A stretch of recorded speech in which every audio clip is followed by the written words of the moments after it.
Hello, welcome to Simple Answers. In this video, we'll be looking at what does CC mean in emails. For example, if I should go into mail, and let's say for example, I'm sending an email. At the top, you can see the address right there of whom you'll be sending it to.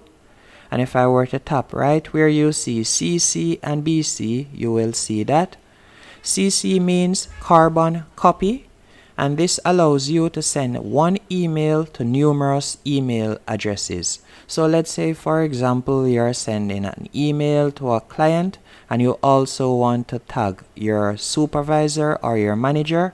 You could simply type in your manager's email address in this section right here, and you can see that your manager address will be added right there. Your address will be at the section that says from, and you would add the client's address right where you see to, and then you could type out the email.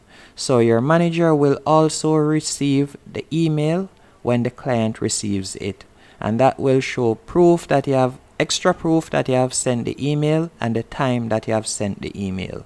So that's the beauty about CC. It allows you to add more than one email address without it looking all clingy or all that. Hope you found this video helpful and informative. If you did, be sure to hit the like button and subscribe, and thank you for watching.